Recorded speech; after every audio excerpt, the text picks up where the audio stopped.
हाँ, नमस्कार बच्चों। सभी सभी का दोबारा से स्वागत है हम लोगों की कक्षा में। और हम लोग सोशलाइजेशन चैप्टर को शुरू किए थे।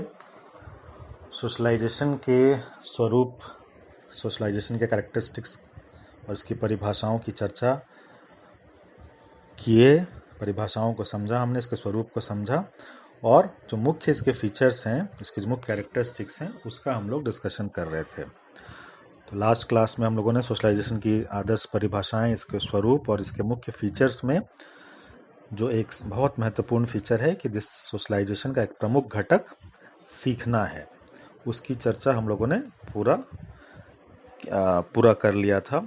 एक असाइनमेंट भी मैंने दिया था उसको, आपने क्या बनाया है, कैसा आपका आंसर है, इसको जो हमारा ग्रुप है उसमें जब आप भेज रहे हैं उसके अनुसार मैंने इंडिविजुअली रिप्लाई कर दिया है। और जब आप, जिन लोगों ने नहीं भेजा है, जब आएगा उसको हम लोग करेंगे। देखो, एक बड़ी ज़रूरी बात यह है कि पढ़ाई का जो मोड है, खासकर साइकोलॉजी का, टीचर का काम सिर्फ ये नहीं है कि जो कॉन्सेप्ट्स वहाँ लिखे हैं उसको अपने शब्द विन्यास में अपने अपने ढंग से आपको रिप्रोड्यूस कर दे, लेकिन कुछ और बुनियादी चीज़ें जो किताबों में नहीं हैं उसको भी आपके साथ चर्चा करना, डिस्कस करना बहुत ज़रूरी हो जाता है। और मैंने शुरू से कहा है कि साइकोलॉजी एक ऐसा सब्जेक्ट है जिसको अगर आप प्रैक्टिकली अपने साथ इनकॉर्पोरेट करके आपके डे टू डे के बिहेवियर में उसका एसोसिएशन समझ करके उसके स्वरूप को रियलाइज़ करके पढ़ेंगे तो एक कमाल का सब्जेक्ट है। ये आपको बड़ी संतुष्टि देगा, बहुत मज़ा देगा, आपको बड़ा आसानी समझ में आ जाएगा। भाई, अपने आप से ज़्यादा करीब आप किसके हैं? अपने स्वभाव को, अपने स्वरूप को, अपने अंदर होने वाली घटनाओं को जानना है, उसी के बारे में लिखना है, उसी के बारे में समझना है। तो इससे बेहतर तो कोई दूसरा और इससे निकट तो कोई दूसरा है नहीं। तो अगर आप ये एसोसिएशन बना के साइकोलॉजी के टर्म्स को समझते पढ़ते हैं तो ये बहुत मज़ा देने वाला है, बहुत आनंद देने वाला है और आप में बहुत गहराई से रूपांतरित करने की क्षमता रखने वाला बहुत फ्यू सब्जेक्ट्स में से एक ये है। और साइकोलॉजी के हम इसलिए कह रहे हैं, ऐसी बात नहीं है, ये सब्जेक्ट ही सबसे डोमिनेंट रूप से बदलाव का वाहक बन सकता है। ये मतलब मान्य तथ्य है।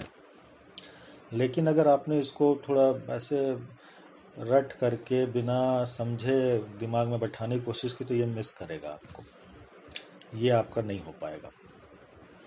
क्योंकि बड़ा कॉन्सेप्ट्स इसके जो हैं व्यवहारिक रूप से हैं और आपने व्यवहार के साथ उसको जोड़ दिया तो हमेशा के लिए आपका, जीवन भर के लिए आपका, क्योंकि जीवन भर आपका व्यवहार, आपका संज्ञान, आपका परसेप्शन, आपका इंटरपर्सनल इंटरेक्शन आपके साथ है। और जहाँ आप चूँकि इसको याद करने की कोशिश किए तो एक तो मज़ा भी नहीं आएगा सब्जेक्ट को पढ़ने का, जो इसकी मूल आत्मा है, आप तो उससे चूक गए, और साथ ही साथ वो मुश्किल भी करेगा। और यहाँ पे कुछ भी हवा पानी नहीं चलेगा। अगर मैं यहाँ 5-6 कैरेक्टर्स की बात कर रहा हूँ तो इन कैरेक्टर्स को लिख करके इन्हीं को एक्सप्लेन करना होगा, समझा करके। 5 से 4 नहीं होगा और 5 से 6 नहीं होगा, क्योंकि जो है सो है और जो नहीं है सो फिर वो नहीं है।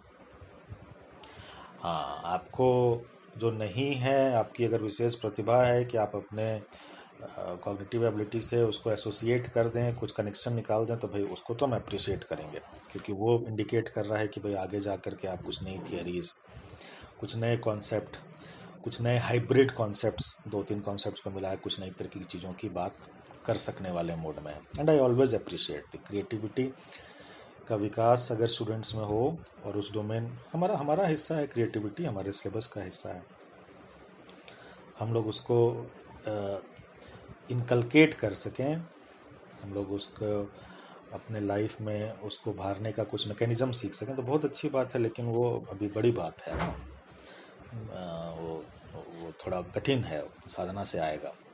इसलिए जो अभी बात बताई जा रही है उसको प्रैक्टिकली एसोसिएट करके करिए।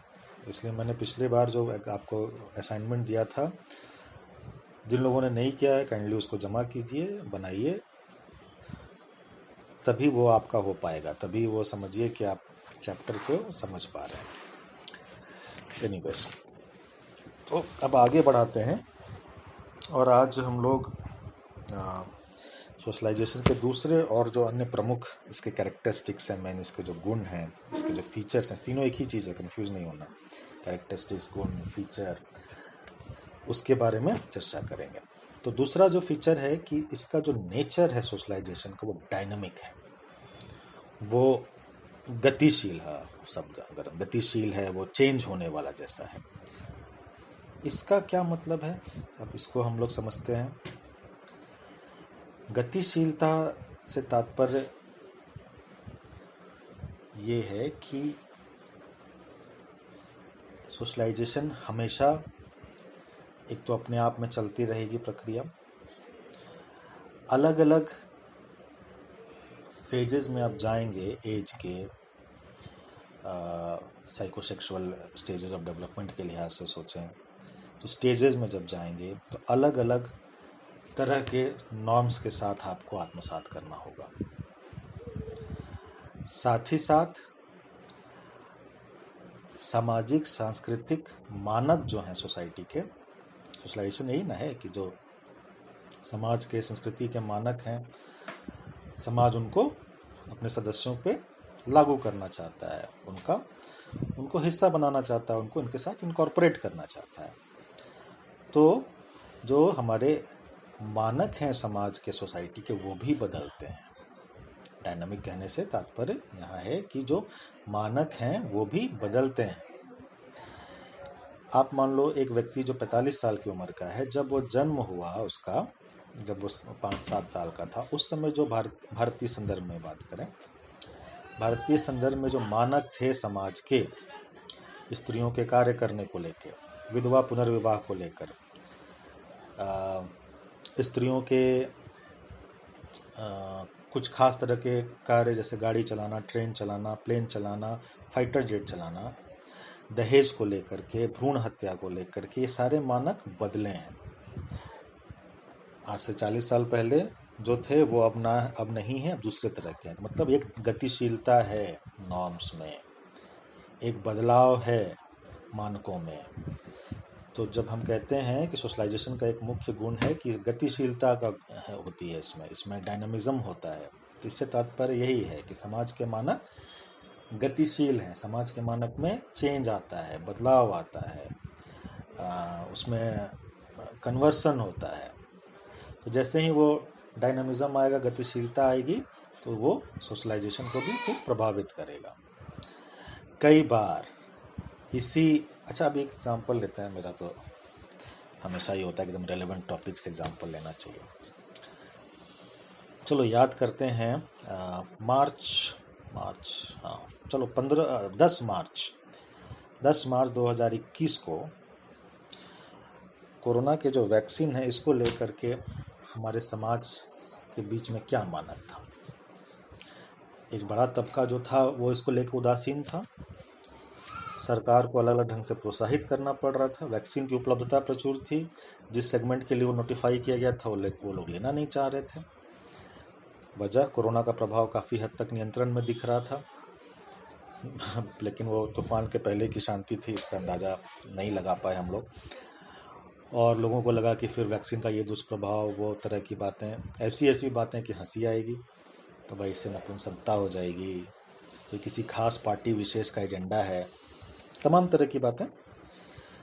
तो उस समय जो समाज का मानक मोटे तौर पे वैक्सीन को लेकर के था वो, और आज के डेट में आप जरा पटना में किसी सेंटर पे वैक्सीन बुक करके दिखा दीजिए, आपकी प्रतिभा मानी जाएगी, आपका लक माना जाएगा अगर आपको स्लॉट मिल जाए 18+ वाले कैटेगरी में। तो आज वही समाज, आज वही परिवेश किस तरह से आज अपने मानकों में बदलाव ले आया वैक्सीन को लेकर के। आज मारा मारी है, आज 1000 रुपये का एक शॉट लेने के लिए भी मारा मारी है। बाकी सेंटर्स की तो बात कर दीजिए, राज्य लड़ रहे हैं सेंटर से कि हमको सप्लाई नहीं है, सेंटर लड़ रहे हैं प्रोडक्शन यूनिट्स कंपनी से कि भाई आप करिए, उन पे इतना दबाव पड़ा हमारे सीरम इंस्टीट्यूट के पूनावाला साहब पे, आधार पूनावाला पे, कि वो देश छोड़ दिए। 2 काम उनका चल रहा है। तो कितना चेंज आ गया। तो ये बदलाव 10 मार्च से लेकर के आज मई 2021 ये लेस देन अप्रैल में, लेस देन 1.5 महीने में इतना बदलाव आ गया आज। ऐसे ही आप अभी से एक और चीज़ ऐसे सोचो कि जो इस तरह की संक्रामक बीमारियां हैं, इसको लेकर के हमारा समाज कितना लापरवाह रहा है शुरू से, खासकर भारत, और हम लोग जिस क्षेत्र में वहाँ तो और ज़्यादा। लेकिन अब कहीं ना कहीं आगे साफ सफाई, स्वच्छता, इस तरह का कुछ संक्रमण हो सकता है को लेकर के समाज में सजगता आई है। तो है कि भाई बड़े पैमाने पे मास्क का उपयोग, सामाजिक रूप से जो फिजिकल कॉन्टैक्ट्स हो रहा है उसको कम किया जाए, जितना हो सके ऑनलाइन मोड से काम चलाया जा सके उसको चलाया जाए। तो ये भी क्या है, समाज के मानकों में बदलाव आया। आज के पहले पिछले होली तक तो चलो माहौल ठीक था। पिछले होली तक आप अगर किसी को फ़ोन पे होली विश कर देते, हाँ भाई होली की बहुत मुबारक, यहाँ से लाल पीला हरा रंग भेज रहे हैं, लगा लो गालों पे अपना, है ना, बालों में अबीर लगा लो, तुम्हारे तरफ उड़ता हुआ ये हम ऐसा स्माइली भेज रहे हैं व्हाट्सएप से, उसका प्रभाव और आज आप अगर वही चीज़ को फ़ोन के थ्रू, व्हाट्सएप के थ्रू भेजते हैं, दोनों का एक्सेप्टेंस में अंतर है। 2020 की होली में अगर ऐसा करते तो ज़िंदगी भर हो सकता है वो आदमी बात नहीं करता कि बताओ होली के दिन भी नहीं आया मिलने, होली के दिन भी रंग खेलने नहीं आया। और आज अगर वो नहीं गया है तो आज उसको हमारा समाज तो एक आदर्श व्यक्ति मानेगा कि नहीं, वो जो हेल्थ के नॉर्म्स हैं, जो लॉकडाउन के प्रोटोकॉल्स हैं, उसका पालन कर रहा है, और जो संभव है ऑनलाइन मोड से ही बातचीत करके बधाई देकर उसका पालन किया जा रहा है। और एग्जाम्पल लो, 2020 की शुरुआत तक जब कोरोना का प्रकोप नहीं था, किसी की शादी हो, किसी की मृत्यु हो, उसमें आप शामिल नहीं हो, जिंदगी भर का वह मुद्दा था आपसे लड़ाई का। लेकिन आज के डेट में सरकार का गाइडलाइन है 20 से अधिक लोग शामिल नहीं हो सकते, ना मृत्यु भोज में ना विवाह में। आज अगर कोई नहीं जाता है तो उसको हम अप्रिशिएट करते हैं कि हाँ भाई इसने सामाजिक मानकों का, नियमों का, प्रोटोकॉल का पालन किया, तो बदला नहीं है। तो ये समाजीकरण हमारा अलग अलग ढंग से हो रहा है।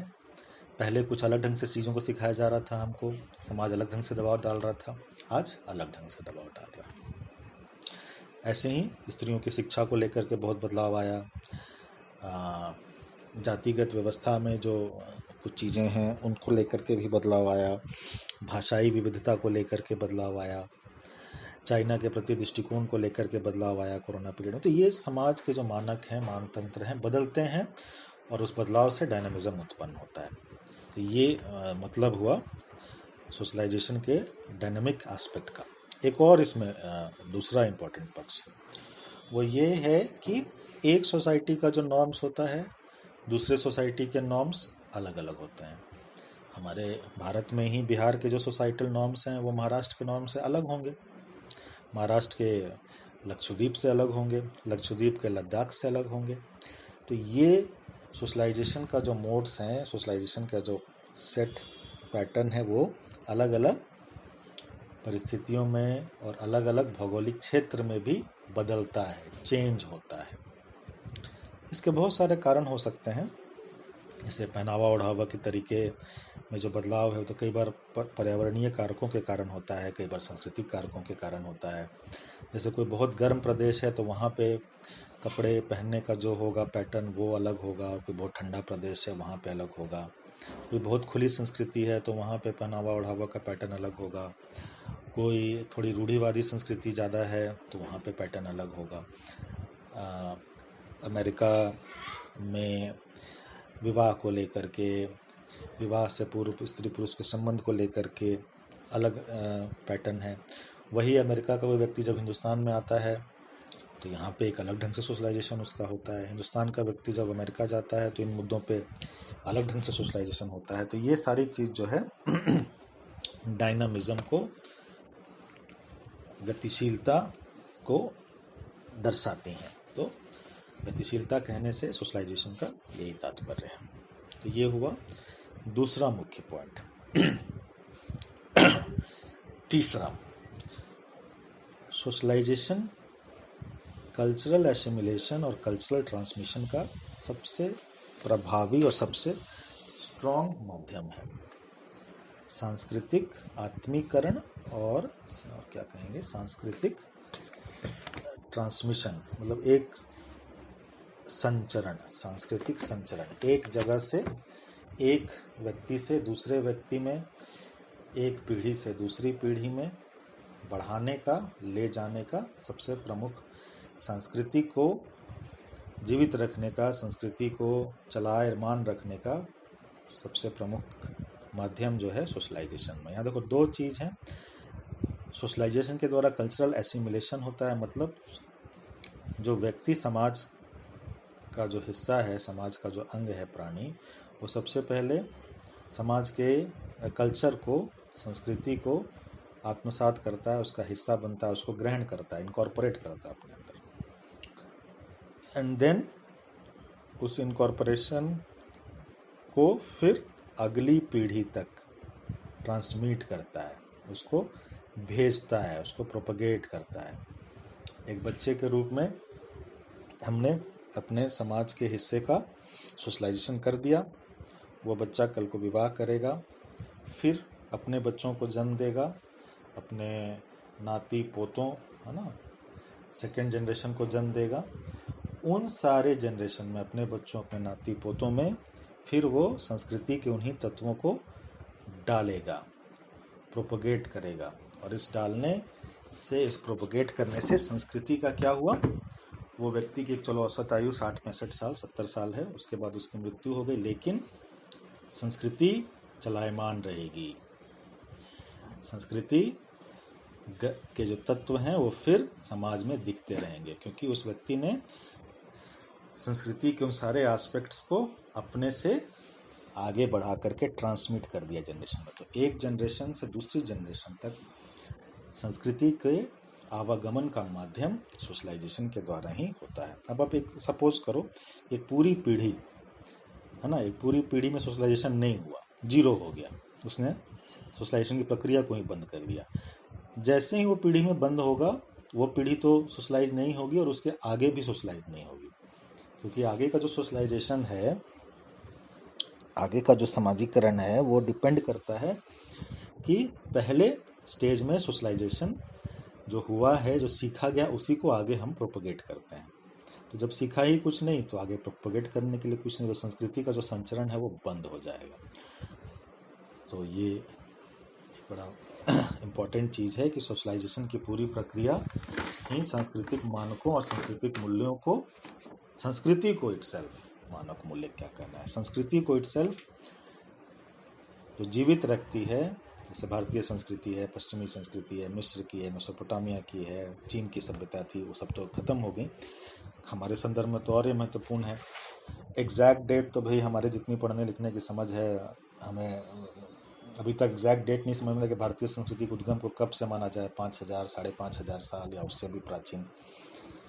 तो वहाँ से अगर कुछ एक नदी की धार फूटी और बहती चली आ रही है सतत, 5500 साल भी माना जाए, बहुत लंबा इतिहास है, कोई आस पास नहीं है इस मामले में, भारतीय संस्कृति के प्रोपगेशन के मामले में। सारी सभ्यताएं सदियों रहा है दुश्मन दौरे जहां हमारा, कुछ बात ऐसी है कि हस्ती मिटती नहीं हमारी।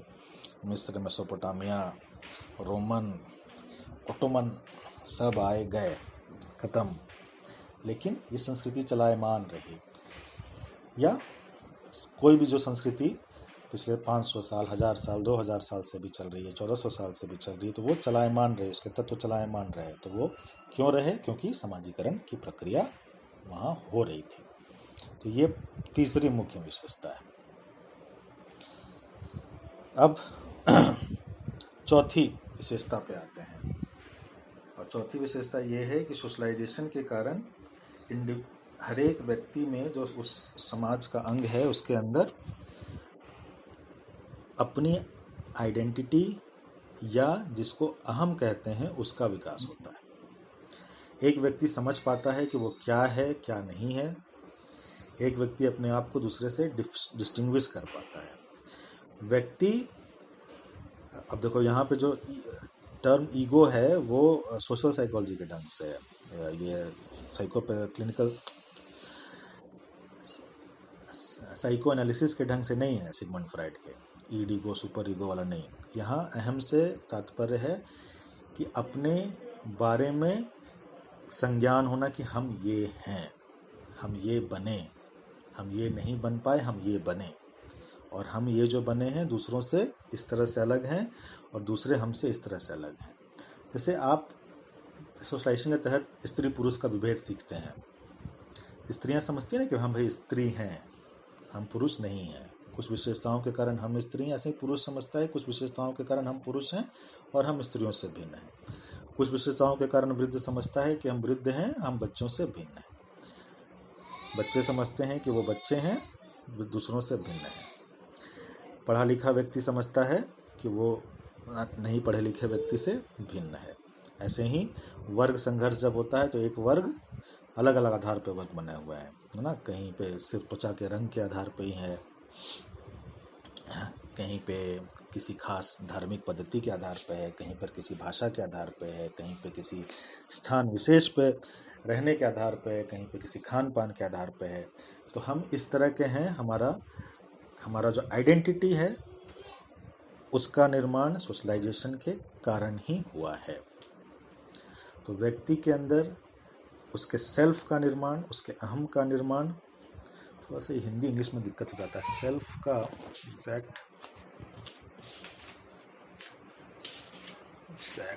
हिंदी सेल्फ,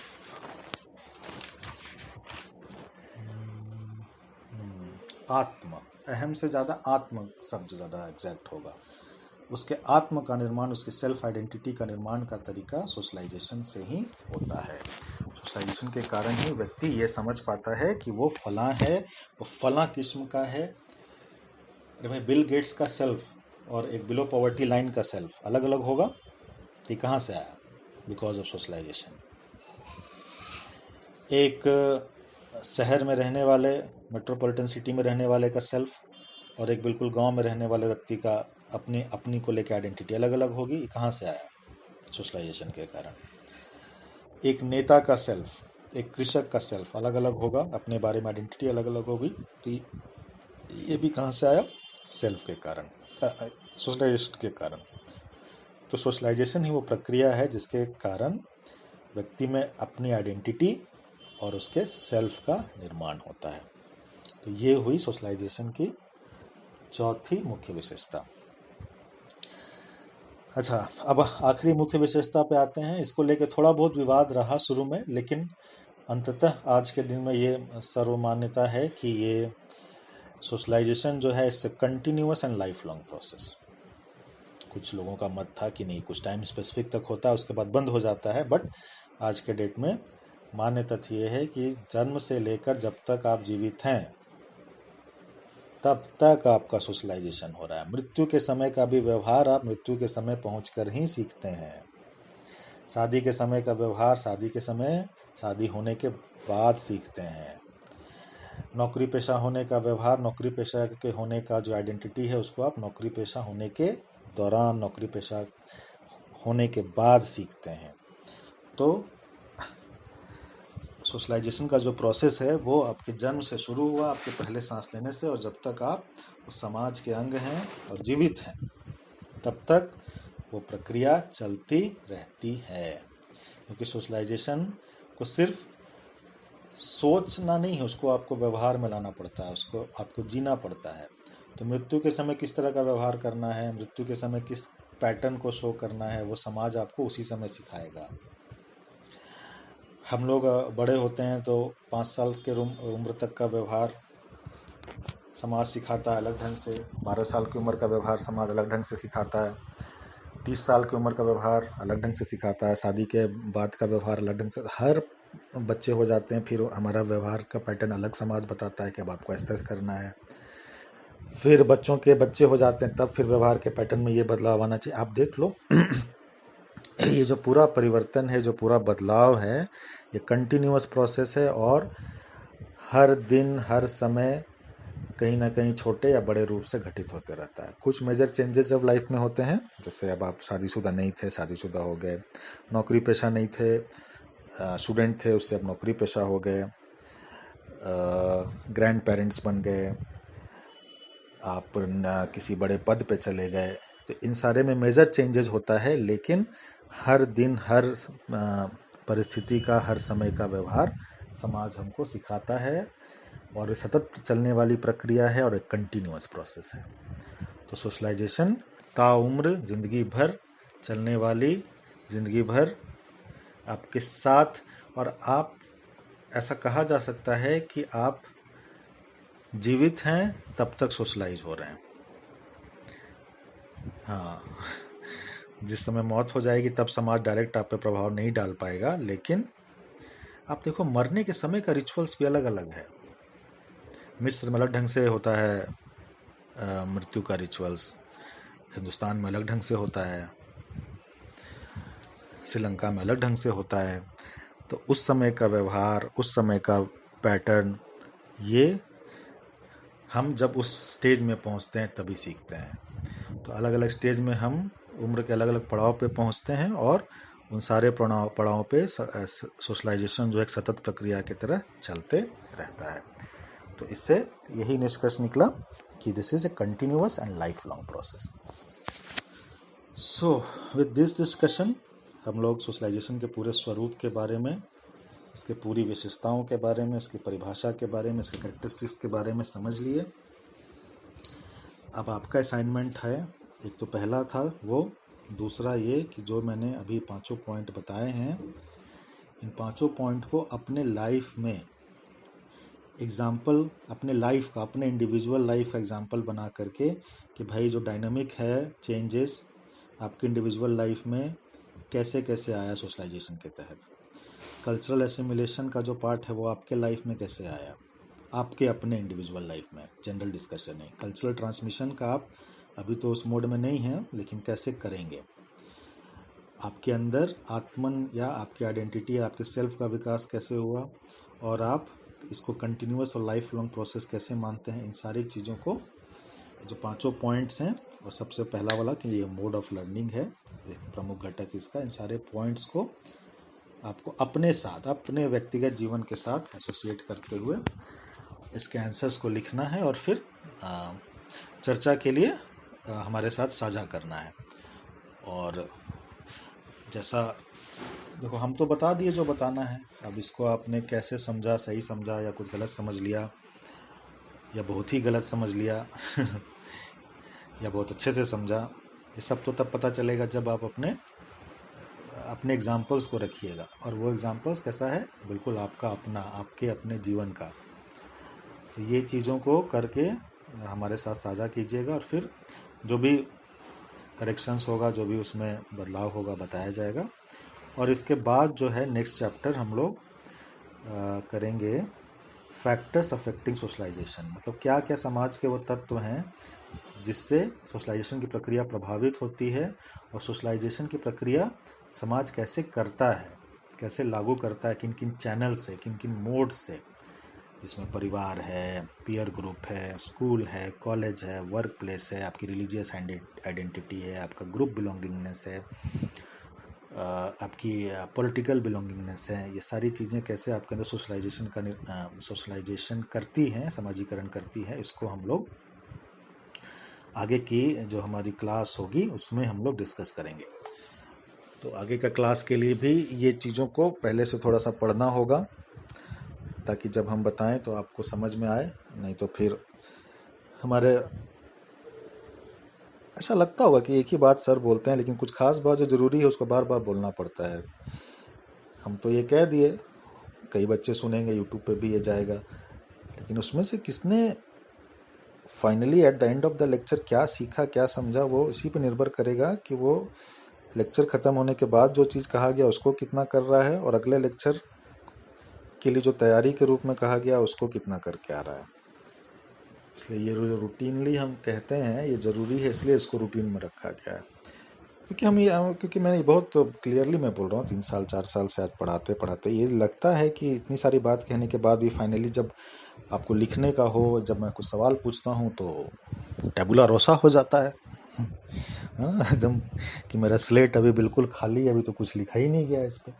तो लिखावट को जारी रखिए, और लिखावट जो होगी वो आपके एंड से कुछ प्रयास होगा तभी होगा। देखिए मैं हमेशा ये कोशिश करता हूँ कि जो सबसे डीपेस्ट है नॉलेज सिलेबस से हो या थोड़ा आगे पीछे भी हो, उसको जितना सिंपल हो सके उस ढंग से बताऊं।